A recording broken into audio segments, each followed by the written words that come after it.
Now, Pavarotti was a good friend. Hello, welcome to The Revealing. I'm your host, Pavarotti, and I'm here to discuss the Idaho 4 case. Now, as a disclaimer, this channel is for entertainment purposes. These are my opinions. Not here to slander anyone, and let's get started. So I'm continuing my series. I'm in the part bonus section now, and I'm in part bonus number 2. We did the DoorDash driver. I meant to do this video before I did the DoorDash driver so that the DoorDash driver made a little bit more sense, but I put the DoorDash driver out first. But now we're on bonus evidence number 2, which is the informant in the case. And in this episode, I'm going to piggyback on the video I did the other day. And the video I did the other day where I showed the anatomy of an investigation, how I started in this, what led me in this direction. And if you haven't seen that video, go back and watch it, please. But in that video, I showed the basic breakdown of what my initial premise was. And in this video, it's going to basically expand out from there. I'm not going to get into the kind of detail I've done in the past on this subject because I have gone into extensive links on the informants, and if you want more information on them, you can go back and watch previous videos. But it is important at this stage because I am overcoming the evidence against Bryan Kohberger before we go any further to explain the informant scenario in this case. So before I do that though, we're going to look at a quick interview, and once that's completed, we'll get back into this video on the informants. So let me break to a quick interview that I've done recently with a couple of people we'll refer to as the guilters. And now an interview with the guilters.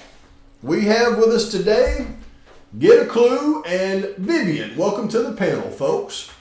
Just a couple of questions for you. What is it that you look to that gives you the truth in life, that gets you up in the morning and gets you through the day, and you can look to for every piece of fact in your life on a daily basis? Vivian? Probable cause affidavit. Well, that's kind of odd, but all right. What about you, Clue? The probable cause affidavit. Well, yep. Kind of makes sense. Y'all are on the same page there. Okay, let me ask you another question. If you could have a poster on your wall that you could look at every night before you go to bed and wake up every morning and stare at, whose face would be on that poster? Vivian? Brett Payne. Which, again, makes a lot of sense. What about you, Clue? Corporal Payne. Well, that's kind of weird. But there you have it, folks. Now we know what drives the guilters and makes them tick. Thank you for watching. So back to what we were discussing. After determining what I had determined from the crime scene itself, the next step was to look for possible suspects who had the motive, capability, and proximity to actually be involved in this crime. So we have to take what we already knew and go from there. So we figured out that the mother and the stepmother both had drug charges, and their trial dates coincided with the atrocity, and both of them had possession with intent to deliver over 28 grams of METH. So the next step would be to look at somebody with proximity who was arrested around that time with much more quantity of the same type of narcotic in an arrest. And we found one that screamed setup all over it. On September 14th, the two that we refer to as TF and TR are arrested in Moscow on trafficking narcotics charges, and they had over a pound of METH. And the way they were arrested was a classic setup by what's known in the drug world as a snitch. Did these two believe that they were set up by the mother and the stepmother? If they did, consequences would need to be rendered, because they have ties to Aryan prison gangs that don't mess around with people snitching on their people. Now, this would definitely give them a motive and capability with their long history of arrests and their associations with dangerous individuals would make them more than capable. But that's not all we have to look at. We also have to look at proximity. Now, were they in proximity of the King Road residents during the time of the atrocity? It turns out they lived right there in Moscow, just 2.6 miles driving time from the King Road house, about a 1.5 mile walk. But were they even on the street? Shouldn't they have been in jail still from their charges? Well, it turns out one was released on a $75,000 bond, and as you can see here, the other one was released on a furlough to visit a sick relative, and he never returned like he was supposed to.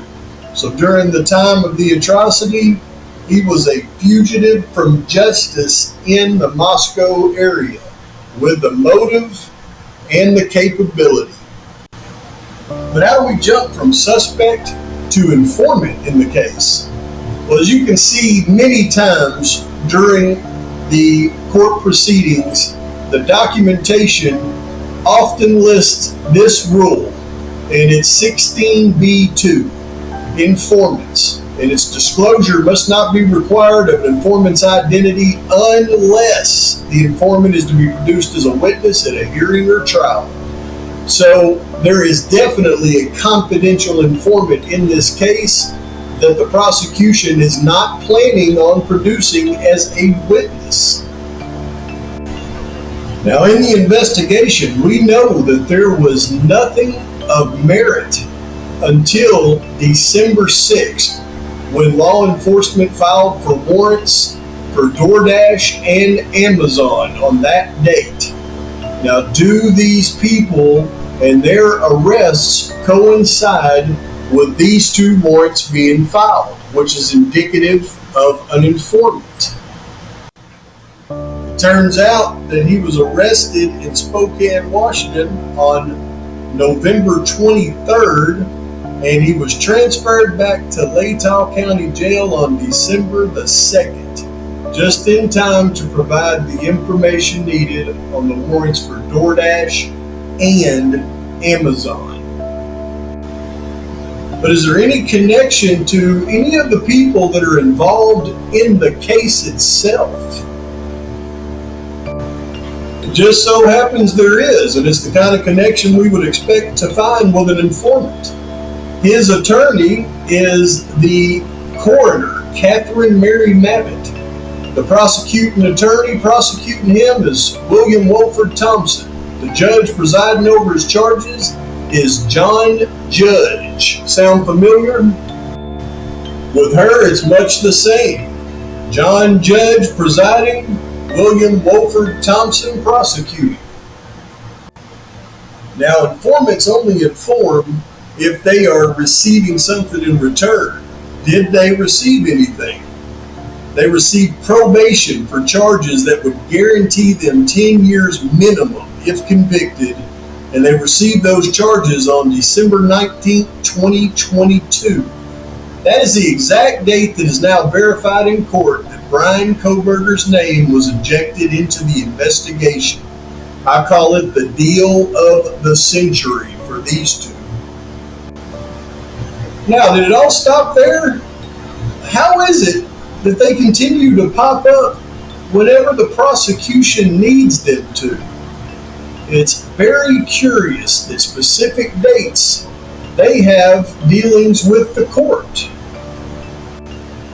For example, when that secret grand jury was being held to indict Bryan Kohberger, magically one of them, TR, had a Zoom conference supposedly with her presiding judicial officer, John Judge. But we all know who that Zoom conference was with, the grand jury. Then, after Kohberger presented his alibi, the state responded on April 17th with this fiery response, threatening to prepare a list of witnesses to establish the defendant's presence at the scene of the homicides. So he threatens the defense to turn his confidential informants into cooperating witnesses on April 17th, 2024. What else happened on that date? Just so happens that TF, who was in the county jail, was finally sentenced to some prison time. And it was on April 17th, 2024, the exact same date. And when we look at the time that he was sentenced to, it actually puts him getting released from the protective custody he will have in that prison right in time for the trial against Bryan Kohberger. Okay, so if those are the informants against Bryan Kohberger, simple, very simple. Ann Taylor's already laid the groundwork. Attack the informant's reliability. And when you dig into the history of these informants, attacking their reliability should be the easiest thing to do in this entire case. They have extensive criminal history. They may have never told the truth on a subject in their entire life, for all we know. But that's simple. Now, I still have one more video on bonus evidence, which is the IGG, and my direct message to Ann Taylor for the change of venue hearing.